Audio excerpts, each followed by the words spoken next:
जयाच्या जनी जन्म नामार्थ झाला, जयाने सदा वास नामात केला. जयाच्या मुखी सर्वदा नाम कीर्ती, नमस्कार त्या ब्रह्म चैतन्य मूर्ती. ಶ್ರೀರಾಮ್ ಸಮರ್ಥ. ಎಲ್ಲ ಆತ್ಮಜ್ಯೋತಿಗಳಿಗೆ ಸಾಷ್ಟಾಂಗ ಪ್ರಣಾಮ. ಇಂದಿನ 27 ನವೆಂಬರ್ ಶ್ರೀ ಮಹಾರಾಜರ ಪ್ರವಚನ, ನಿರ್ಗುಣದ ಅರಿವನ್ನು ಇಟ್ಟುಕೊಂಡು ಸಗುಣೋಪಾಸನೆಯಲ್ಲಿ ಇರಬೇಕು. ನಿರ್ಗುಣದ ಅರಿವನ್ನು ಇಟ್ಟುಕೊಂಡು ಸಗುಣೋಪಾಸನೆಯಲ್ಲಿ ಇರಬೇಕು. ನಿರ್ಗುಣದ ಅರಿವು ಅಂದರೆ ಏನಪ್ಪ? ನನ್ನ ಅರಿವು, ನಾನು ಯಾರು? ರಮಣ ಮಹರ್ಷಿಗಳು ಕೇಳ್ತಾರೆ, ಹೂ ಆಮ್ ಐ? ಯಾರಪ್ಪ ನಾನು? ಆ ಆತ್ಮಸ್ವರೂಪನಿದ್ದೀನಿ. ಹಾಗಂದರೆ ಆತ್ಮ ಹೆಂಗಿದ್ಯಪ್ಪ? ಒಂದು ಕಲ್ಪನಾ ಮಾಡಬೇಕು ಅಂದರೆ ಯಾವುದು ಶಬ್ದದಲ್ಲಿ ನಾವು ಹೇಳ್ತೀವಿ, ನಿರ್ಗುಣ, ನಿರಾಕಾರ, ಶುದ್ಧವಾದ ಚೈತನ್ಯ, ಆ ನಿರ್ಗುಣ, ಅದರದ ಅರಿವು, ಅದು ನಾನೇ. ಆ ಅರಿವಿಟ್ಕೊಂಡು ಪುನಃ ನಾವು ಅರಿವು ಆದಮೇಲೆ ಮತ್ತೆ ಸಗುಣೋಪಾಸನೆಯಲ್ಲಿ ನಾವು ಇರಬೇಕು. ಏನು ಹೇಳ್ತಾರಪ್ಪ ಶ್ರೀ ಮಹಾರಾಜರು? ನಾವು ಒಂದು ಊರಿಗೆ ಹೋಗಬೇಕಾಗಿರುತ್ತದೆ. ಆ ಊರಿಗೆ ಹೋಗುವ ಉಗಿಬಂಡಿಯನ್ನು ಹಿಡಿದು ಅದರಲ್ಲಿ ಕುಳಿತುಕೊಳ್ಳುತ್ತೇವೆ. ನಮ್ಮ ಊರು ಬಂದೊಡನೆ ನಾವು ಗಾಡಿಯಿಂದ ಇಳಿಯುತ್ತೇವೆ. ಇದರಂತೆ ನಿರ್ಗುಣವು ನಮ್ಮ ಸಾಧ್ಯವಾಗಿದ್ದರೂ ಇಂದು ನಾವು ಸಗುಣವನ್ನೇ ನಿಜವೆಂದು ತಿಳಿದು ಅದರ ಆಶ್ರಯ ಹೊಂದಬೇಕು. ಉಗಿಬಂಡಿಯಲ್ಲಿ ಕುತ್ಕೋತೀವಿ. ಉಗಿಬಂಡಿ ಏನಪ್ಪ? ಸಾಧನ. ಸಾಧ್ಯ ಏನು? ಗೋಲ್, ಡೆಸ್ಟಿನೇಷನ್ ಏನು? ಆ ಊರು ನಮ್ಮದು. ಅದರಂತೆ ಈ ಜಪ, ತಪ, ನೇಮ, ನಿಷ್ಠೆ, ವ್ರತ, ವೈಕಲ್ಪ ಇವೆಲ್ಲ ಏನಪ್ಪ? ಪಾರಾಯಣ, ಸ್ತೋತ್ರ ಮಾಡೋದು, ಇವೆಲ್ಲವೂ ಸಾಧನ. ಸಾಧ್ಯ ಏನು? ನಿರ್ಗುಣ ನಿರಾಕಾರ ಪರಬ್ರಹ್ಮ. ಹೆಂಗೆ ಗಾಡಿದಲ್ಲಿ ಕುತ್ಕೊಂಡು ನಾವು ಡೆಸ್ಟಿನೇಷನ್ ಮುಟ್ತೀವೋ, ಇಳಿತೀವೋ ನಮ್ಮ ಜಾಗಕ್ಕೆ, ಅದರಂತೆ ನಿರ್ಗುಣ ನಮ್ಮ ಸಾಧ್ಯವಾಗಿರುತ್ತದೆ. ಆದರೆ ಅದನ್ನು ಮುಟ್ಟಬೇಕು ಅಂದರೆ ಯಾರ ಆಧಾರ ತಗೋಬೇಕು? ನಾವು ಆಶ್ರಯ, ಸಗುಣದ್ದೇ ಆಶ್ರಯ ತಗೋಬೇಕು. ನಿರ್ಗುಣದ ಹೊರತು ಸಗುಣವು ನಿಜವೆಲ್ಲವೆಂಬ ಮಾತು ಸತ್ಯವೇ ಆಗಿರುತ್ತದೆ. ನಿರ್ಗುಣನೇ ಆಧಾರ. ಆ ಪರಬ್ರಹ್ಮ ವಸ್ತು ಏನಿದೆ, ನಿರ್ಗುಣ, ನಿರಾಕಾರ, ಅದೇ ಆಧಾರ, ಬೇಸಿರೋದು. ಅದರ ಮೇಲ್ಗಡೆ ಸಗುಣ ಏನು ರೂಪ, ನಾಮ ಪ್ರಕಟ ಆಗುತ್ತೋ ಅದೆಲ್ಲವೂ ನಿರ್ಗುಣ, ನಿರಾಕಾರ. ಹೆಂಗಪ್ಪ ಉದಾಹರಣೆಗೆ ನೋಡಬೇಕು ಅಂದರೆ, ನಾವೀಗ ಒಂದು ಮೂವಿಗೆ ಹೋಗಿರ್ತೀವಿ. ಮೂವಿನಲ್ಲಿ ಪಿಕ್ಚರ್ ಎಲ್ಲಿ ತೋರಿಸ್ತಿದ್ದಾರೆ? ಸ್ಕ್ರೀನ್ ಮೇಲೆ ತೋರಿಸ್ತಿದ್ದಾರೆ. ಸ್ಕ್ರೀನ್ ಏನಿದೆ? ಬ್ಲ್ಯಾಂಕ್. ಅಂದರೆ ಅದು ನಿರ್ಗುಣ, ನಿರಾಕಾರ. ಅದಕ್ಕೆ ಯಾವ ಆಕಾರವೂ ಇಲ್ಲ, ಸ್ಕ್ರೀನ್ ಸುಮ್ಮನೆ ಇದೆ. ಈಗ ಸ್ಕ್ರೀನ್ ಮೇಲೆ ಮೂವಿ ಪ್ರೊಜೆಕ್ಟ್ ಆದ ಕೂಡಲೇ ವಿಧ ವಿಧವಾದ ನಮಗೆ ಬಣ್ಣವಾದ ಹೂವು, ದೃಶ್ಯಗಳು, ಪಿಕ್ಚರ್ನಲ್ಲಿ ಟ್ರ್ಯಾಜಿಕ್ ಸೀನು, ಕಾಮಿಕ್ ಸೀನು, ಫೈಟಿಂಗ್ ಸೀನು, ಎಲ್ಲ ಸೀನ್ಗಳು ಬರ್ತಾ ಇರ್ತವೆ, ಮುಂದೆ ಹೋಗ್ತಾ ಇರ್ತವೆ. ಅವ್ಯಾವುದು ಪರ್ಮನೆಂಟ್ ಉಳಿಯೋದಲ್ಲ. ಅದರಂತೆ ನಮ್ಮ ಜೀವನ ನಿರ್ಗುಣ ನಿರಾಕಾರ ನನ್ನ ಸ್ವರೂಪ. ಅದರ ಮೇಲೆ ಈ ಪಿಕ್ಚರ್, ಪ್ರಾರಬ್ಧ ಎಂಬುವ ಪಿಕ್ಚರ್ ನಡೀತಾ ಇರುತ್ತೆ. ಸುಖದ ಘಟನೆ ಬರುತ್ತೆ, ದುಃಖದ ಘಟನೆ ಬರುತ್ತೆ, ಮಂಗಳಕರವಾಗತ್ತೆ, ಅಮಂಗಳಕರ, ಪ್ರಿಯ, ಅಪ್ರಿಯ, ಇವೆಲ್ಲವೂ ದ್ವಂದ್ವ ಆ ಪಿಕ್ಚರ್ ಮೇಲೆ, ಆ ಸ್ಕ್ರೀನ್ ಮೇಲೆ ಪ್ರೊಜೆಕ್ಷನ್ ನಡೀತಾ ಇರುತ್ತೆ. ಎಲ್ಲಿ ತನಕ ಈ ಜೀವ ಇದೆಯೋ ಈ ದೇಹದಲ್ಲಿ ಇದು ನಡೀತಾನೆ ಇರುತ್ತದೆ. ಆದರೆ ಸಗುಣವು ನಿಜವೆಂದು ತಿಳಿದು ನಡೆಯದ ಹೊರತು ನಿರ್ಗುಣದವರೆಗೆ ಹೋಗಿ ಮುಟ್ಟಲು ಬರುವುದಿಲ್ಲ ಎಂಬುದು ಅಷ್ಟೇ ಸತ್ಯವಾಗಿರುತ್ತೆ. ಈ ಸಗುಣ ಭಗವಂತ ಹೆಂಗಿದ್ದಾನಪ್ಪ? ಫಸ್ಟ್ ಸಗುಣದಿಂದ ಸಂತರು ಸತ್ಪುರುಷರು ಅವನನ್ನು ಆಕಾರದಲ್ಲಿ ತಂದು, ರಾಮ ಹಿಂಗಿದ್ದಾನೆ, ಕೃಷ್ಣ ಹಿಂಗಿದ್ದಾನೆ, ಮಹಾರಾಜ್ ಹಿಂಗಿದ್ದಾರೆ, ರಾಮಕೃಷ್ಣ ಪರಮಹಂಸರು ಕಾಳಿ ಮಾತಾನ ಆರಾಧನೆ ಮಾಡೋದು. ಹೆಂಗೆ ಮಾಡಿದ್ರಪ್ಪ? ಮೊದಲು ಸಗುಣದಲ್ಲಿ ಮಾಡಿದ್ರು. ತಾಯಿ ಜೊತೆ ಮಾತಾಡೋದು, ತಾಯಿ ಸ್ತೋತ್ರನ ಹೇಳೋದು, ತಾಯಿ ಸಲುವಾಗಿ ಹಾರ ಮಾಡೋದು, ಅಕ್ಕಿಗೆ ನೈವೇದ್ಯ ತೋರಿಸೋದು, ಎಲ್ಲ ಮಾಡಿ ಕಡೆಗೆ ತೋತಾಪುರಿ ಎಂಬ ಗುರುಗಳು ಬಂದಾಗ ಅವರಿಗೆ ನಿರ್ಗುಣ ನಿರಾಕಾರದ ಬ್ರಹ್ಮವಸ್ತು ದರ್ಶನವನ್ನು ಆಯಿತು. ಅವರಿಗೆ ಅರಿತುಕೊಂಡವರು ತಾಯಿ ಬೇರೆ ಅಲ್ಲ, ಆ ಪರಬ್ರಹ್ಮವಸ್ತು ಬೇರೆ ಅಲ್ಲ, ಎಲ್ಲವೂ ನಿರ್ಗುಣದ ಆಧಾರದಿಂದನೇ. ಆದರೆ ಮೊದಲು ಎಲ್ಲಿಂದ ನಾವು ಶುರು ಮಾಡಬೇಕು? ಸಗುಣದಿಂದಾನೇ ನಿರ್ಗುಣಕ್ಕೆ ಹೋಗಬೇಕು. ಸಗುಣೋಪಾಸನೆಯಲ್ಲಿ ಸತ್ಯದ ವಿಸ್ಮರಣೆ ಆಯಿತೆಂದರೆ ಒಂದು ಕಡೆಗೆ ನಾನು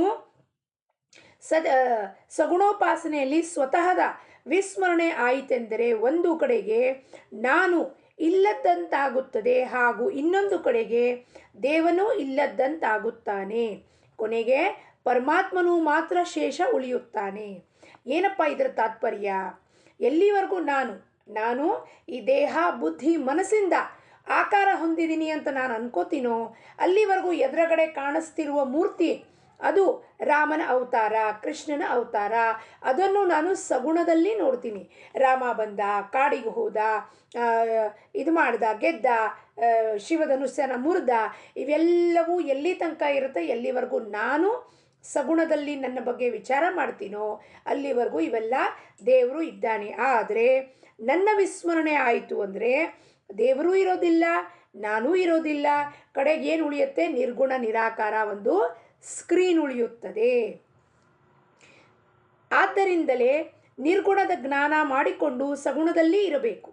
ನಿರ್ಗುಣದ ಜ್ಞಾನ ಮಾಡ್ಕೋಬೇಕು. ನಾನು ಸ್ಕ್ರೀನ್, ಈ ಸ್ಕ್ರೀನ್ ಮೇಲೆ ಪ್ರಾರಬ್ಧ ಎಂಬುವ ಪಿಕ್ಚರ್ ನಡೀತಾ ಇದೆ.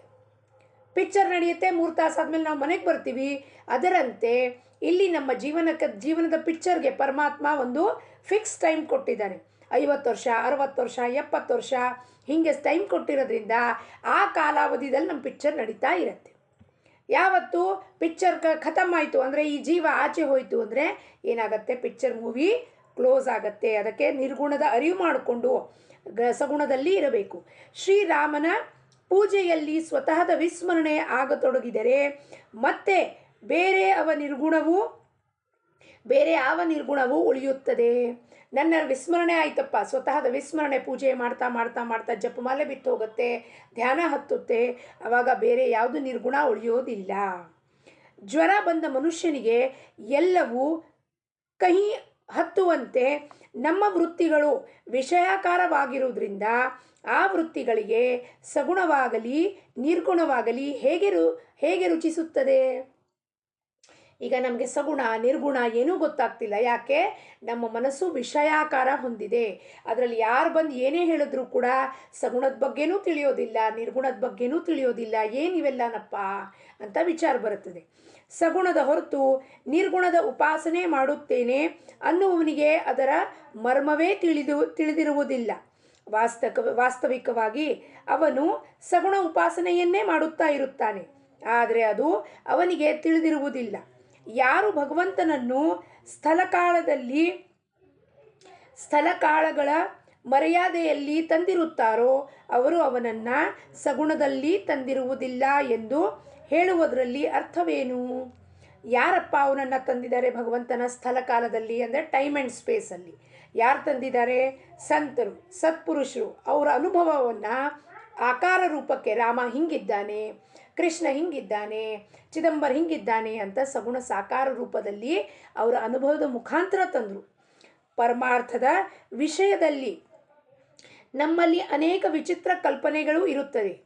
ಅತ್ಯಂತ ದಡ್ಡತನವು ಒಂದು ವೇಳೆ ಬಾಧಕವಾಗಲಿಕ್ಕಿಲ್ಲ, ಆದರೆ ಈ ವಿಪರೀತ ಜ್ಞಾನವು ಬಾಧಕವಾಗಿರುತ್ತದೆ. ಈ ಪುಸ್ತಕಿ ಜ್ಞಾನ ಎಲ್ಲ ನನಗೆ ತಿಳಿದು ಬಿಟ್ಟಿದೆ, ಭಗವಂತ ಏನಿದ್ದಾನೆ ಅಂತ ಗೊತ್ತಾಗ್ಬಿಟ್ಟಿದೆ ಅನ್ನೋದು ಈ ವಿಪರೀತ ಜ್ಞಾನ ಏನಿದೆಯೋ ಇದು ಬಾಧಕ ಆಗತ್ತೆ. ಯಾಕೆಂದರೆ ಇದು ನಾವು ಪ್ರಪಂಚದಲ್ಲೂ ಇರಲಿಕ್ಕಾಗೋದಿಲ್ಲ, ಪರಮಾರ್ಥದಲ್ಲೂ ಇರಲಿಕ್ಕಾಗೋದಿಲ್ಲ. ಅದಕ್ಕೆ ಒಮ್ಮೆ ವೇಳೆ ಸಂತರು ಸತ್ಪುರುಷರಿದ್ದ ದಡ್ಡ ಜನರು ಬಹಳ ಅತಿ ಪ್ರಿಯರು. ಅಡಾಡಿ ಮಾಲ ಫಾರ್ ಪ್ರಿಯ ಅಂತ ಮಹಾರಾಜರು ಹೇಳ್ತಾರೆ. ಸೂರ್ಯನು ನಮಗಿಂತ ಮೊದಲು ಇದ್ದನು, ಇಂದು ಇರುತ್ತಾನೆ ಹಾಗೂ ಮುಂದೆಯೂ ಇರುತ್ತಾನೆ. ಅವನು ಯಾವಾಗಲೂ ಇರುವುದರಿಂದ ಅವನ ಅಸ್ತಿತ್ವ ನಮ್ಮ ಲಕ್ಷ್ಯದಲ್ಲಿ ಬರುವುದಿಲ್ಲ. ನಾವು ಹುಟ್ಟಕ್ಕಿಂತ ಮುಂಚೆನೂ ಸೂರ್ಯ ಇದ್ದ, ಈಗೂ ಇದ್ದಾನೆ, ನಾವು ನಾಳೆ ಹೋದ್ಮೇಲೂ ಇರ್ತಾವೆ. ನಾವು ಹೋದ್ವಿ ಅಂತ ಸೂರ್ಯ ಇರೋದು ಬಿಡ್ತಾನೇನ್ರಿ? ಇಲ್ಲ. ಆದರೆ ನಮ್ಮ ಕಲ್ಪನಾ ಏನು? ನಮಗೆ ಗೊತ್ತೇ ಇಲ್ಲ ಸೂರ್ಯ ಯಾವಾಗ. ಸೂರ್ಯ ಸನಾತನ. ಈ ಭೂಮಿ ಯಾವಾಗ ಬಂತು? ಸೂರ್ಯನು ಅವಾಗಿಂದ ಅಂದನಿಂದ ಕೋಟ್ಯಾನುಕೋಟಿ ವರ್ಷದಿಂದ ಇದೆ. ಆದರೆ ನಮಗೆ ಅದರದ್ದು ತಿಳಿದಿರುವುದಿಲ್ಲ, ಲಕ್ಷ್ಯಕ್ಕೆ ಬರುವುದಿಲ್ಲ. ನಾವು ಅವನ ಕಡೆಗೆ ಅಲಕ್ಷ್ಯ ಮಾಡಿರುತ್ತೇವೆ. ಭಗವಂತನ ವಿಷಯದಲ್ಲೂ ನಮ್ಮದು ಹೀಗೆ ಆಗುತ್ತದೆ. ಯಾವನಾದರೂ ಒಬ್ಬ ನಾಸ್ತಿಕನು ದೇವರು ಇಲ್ಲವೇ? ಇಲ್ಲ. ಅವನು ಎಲ್ಲಿ ಇರುತ್ತಾನೆ ತೋರಿಸಿರಿ ಎಂದು ಕೇಳಿದರೆ ಅವನಿಗೆ ದೇವರು ಎಲ್ಲಿ ಇರುವುದಿಲ್ಲ ಎಂದು ಮರುಪ್ರಶ್ನೆ ಮಾಡಿ ಅವನ ಬಾಯಿ ಮುಚ್ಚಿಸಬಹುದು. ಆದರೆ ಇದು ಉತ್ತಮ ಮಾರ್ಗವಲ್ಲ. ದೇವರು ಇರುವುದಿಲ್ಲ ಎಂದು ಅನ್ನುವವನಿಗೂ ಕೂಡ ಆ ಸ್ವರೂಪದ ಏನಾದರೂ ಒಂದು ಅರಿವು ಇದ್ದೇ ಇರುತ್ತದೆ. ನಾಸ್ತಿಕ ಹೇಳ್ತಾನೆ, ನಾನು ನಂಬೋದಿಲ್ಲರಿ, ರಾಮನ್ ನಂಬೋದಿಲ್ಲ, ಕೃಷ್ಣನ್ ನಂಬೋದಿಲ್ಲ. ಆದರೆ ಅವನಿಗೂ ಆ ಭಗವಂತನ ಸ್ವರೂಪದ ಏನೋ ಒಂದು ರೀತಿಯಲ್ಲಿ ಅವನು ನಂಬ್ತಿರ್ತಾನೆ. ಹೆಂಗಪ್ಪ? ಅವನು ಆ ದೇವರಿಗೆ ಬೇರೆ ಬೇರೆ ಹೆಸರುಗಳನ್ನು ಕೊಡುತ್ತಾನೆ. ನಿಸರ್ಗ, ಶಕ್ತಿ, ಸತ್ತೆ ಮುಂತಾದ ಹೆಸರುಗಳನ್ನು ಕೊಟ್ಟು ಅವನು ಅಸ್ತಿತ್ವವನ್ನು ಮಾನ್ಯ ಮಾಡುತ್ತಾನೆ. ಆದರೆ ದೇವರು ಇಲ್ಲವೆಂದು ಅನ್ನುತ್ತಾನೆ. ಅವನಿಗೆ ಯಾವುದು ಇದೆಯೆಂದು ಅನಿಸುತ್ತದೋ ಅದೇ ದೇವರೆಂದು ತಿಳಿಯಬೇಕು. ಸೃಷ್ಟಿ, ನಿಸರ್ಗ, ಸತ್ತ ಇವೆಲ್ಲ ಅವನಿಗೇನನ್ಸುತ್ತೆ? ಸೃಷ್ಟಿನೇ ಭಗವಂತ. ಅವನಿಗೇನನ್ಸುತ್ತೋ ಅದೇ ನಾವೇನು ಮಾಡಬೇಕು? ಅದನ್ನೇ ದೇವರಂತ, ಸೃಷ್ಟಿನೇ ದೇವರಂತ ಪೂಜೆ ಮಾಡಬೇಕು. ಪೃಥ್ವಿನ, ನೀರನ್ನ, ಜಲ, ವಾಯು ಇದನ್ನೇ ದೇವರಂತ ನಾವು ನೇಚರ್ ಗಾಡ್ ಅಂತೀವಿ. ಅದನ್ನೇ ನಾವು ದೇವರಂತ ನಂಬಬೇಕು. ಮನುಷ್ಯನಿಗೆ ಎಷ್ಟು ಜ್ಞಾನವಿರುತ್ತದೆಯೋ ಅಷ್ಟನ್ನು ಬರೆಯಲು ಆಗಲಿಕ್ಕೆ ಆಗುವುದಿಲ್ಲ. ಎಷ್ಟನ್ನು ಬರೀಲಿಕ್ಕೆ ಆಗುತ್ತದೋ ಅಷ್ಟನ್ನು ಓದುವವರಿಗೆ ತಿಳಿದುಕೊಳ್ಳಕ್ಕೆ ಆಗುವುದಿಲ್ಲ. ಅವರು ಎಷ್ಟನ್ನು ತಿಳಿದುಕೊಂಡಿರುತ್ತಾರೋ ಅಷ್ಟನ್ನು ಹೇಳಲಿಕ್ಕೆ ಆಗುವುದಿಲ್ಲ. ಹಾಗೂ ಕೇಳುವವರಿಗೆ ಅವನ ಎಷ್ಟು ಹೇಳಿರುತ್ತಾನೆ ಏನೋ ಅಷ್ಟು ತಿಳಿದಿರುವುದಿಲ್ಲ. ಪ್ರವಚನಕಾರರು, ಸಂತರು, ಸತ್ಪುರುಷರು ಅದನ್ನು ಅವ್ರ ಮಟ್ಟಕ್ಕೆ ಹೇಳಿರ್ತಾರೆ. ಅವರಿಗೆ ಆ ಸಂಪೂರ್ಣ ಎಷ್ಟು ಓದಿರ್ತಾರೋ ಅಷ್ಟು ತಿಳ್ಕೊಂಡಿರೋದನ್ನು ಹೇಳಲಿಕ್ಕೆ ಬರೋದಿಲ್ಲ. ಹೇಳಿದ್ದನ್ನು ಶ್ರೋತ ಎಷ್ಟು ತಿಳ್ಕೊಂಡಿರ್ತಾನೆ ಅದು ನಮಗೆ ಗೊತ್ತಿಲ್ಲ. ಆದ್ದರಿಂದ ಮೂಲ ವಸ್ತುವಿನ ವರ್ಣನೆಯನ್ನು ಸ್ವತಃ ಅನುಭವ ತೆಗೆದುಕೊಂಡೇ ತಿಳಿದುಕೊಳ್ಳಬೇಕು. ಈ ಮೂಲ ವಸ್ತು ಪರಬ್ರಹ್ಮ ವಸ್ತುವನ್ನು, ಬ್ರಹ್ಮಜ್ಞಾನವನ್ನು ಪಡ್ಕೋಬೇಕು ಅಂದರೆ ಅದು ನಮ್ಮ ಅನುಭವಕ್ಕೆ ಬರಬೇಕು. ಯಾರು ಎಷ್ಟೇ ನಿರೂಪಣ ಮಾಡಿದ್ರು, ಯಾರು ಎಷ್ಟೇ ಪ್ರವಚನ ಹೇಳಿದ್ರು, ಯಾರು ಎಷ್ಟೇ ಸಂತರು ಬಂದು ಬೋಧನೆ ಮಾಡಿದ್ರು, ಎಲ್ಲಿವರೆಗೂ ನಮ್ಮ ಅನುಭವಕ್ಕೆ ಬರೋದಿಲ್ವೋ ನಾವು ಅವ್ರ ಮಾತನ್ನು ನಂಬೋದಿಲ್ಲ. ಪರಮಾತ್ಮನು ಕರ್ತಾ ಇರುತ್ತಾನೆಂದು ತಿಳಿದು ನಾವು ಇಂದಿನ ಕರ್ತವ್ಯ ಮಾಡುತ್ತಾ ಇರಬೇಕು. ಪರಮಾತ್ಮನೇ ಕರ್ತಾ ಧರ್ತ ಅಂದ್ಬಿಟ್ಟು ನಮಗೆ ಕೊಟ್ಟಿರೋದನ್ನು, ಕರ್ತವ್ಯವನ್ನು ನಾವು ಮಾಡ್ತಾ ಇರಬೇಕು. ಇಂದಿನ ಬೋಧವಚನ ನಿರ್ಗುಣವೂ ಕಾಣುವುದಿಲ್ಲ, ತಿಳಿಯುವುದಿಲ್ಲ. ಆದ್ದರಿಂದಲೇ ಅದು ಅವತಾರ ರೂಪದಿಂದ, ಸಂತ ರೂಪದಿಂದ ಸಗುಣ ರೂಪ ತೆಗೆದುಕೊಂಡು ಬರುತ್ತದೆ. ನಿರ್ಗುಣ ನಮಗೆ ಕಾಣಿಸೋದಿಲ್ಲ, ಅದು ತಿಳಿಯುವುದಿಲ್ಲ. ಆದ್ದರಿಂದಲೇ ಅದು ಹೆಂಗೆ ನಮ್ಮ ಕಣ್ಮುಂದೆ ಬರುತ್ತಪ್ಪ? ಅವತಾರ ರೂಪದಿಂದ, ಸಂತರ ರೂಪದಿಂದ ಸಗುಣ ರೂಪ ತೆಗೆದುಕೊಂಡು ಬರುತ್ತದೆ. ಅದಕ್ಕೆ ಚರಾಚರ ಸೃಷ್ಟಿಯಲ್ಲೂ ಭಗವಂತ ವ್ಯಾಪಿಸಿದ್ದಾನೆ ಅಂತ ಯಾಕೆ ಹೇಳ್ತೀವಿ? ಒಂದು ಅವತಾರ ಮುಗೀತು ಅಂದರೆ ಇನ್ನೊಂದು ಅವತಾರ ಸಂತರು ತೊಗೊಂಬರ್ತಾರೆ. ತುಕಾರಾಮ್ ಮಹಾರಾಜರಾದರು, ನಾಮದೇವ್, ತುಕಾರಾಮ್, ರಾಜಾರಾಮ್, ಮತ್ತು ಪುನಃ ಇನ್ನೊಂದು ಅವತಾರ ತೊಗೊಂಡು ಬರ್ತಾನೇ ಇರ್ತಾರೆ. ಜಾನಕಿ ಜೀವನ ಸ್ಮರಣ. ಜೈ ಜೈ ರಾಮ್. ಲೋಕಾಹ ಸಮಸ್ತ ಸುಖಿನೋ ಭವಂತು.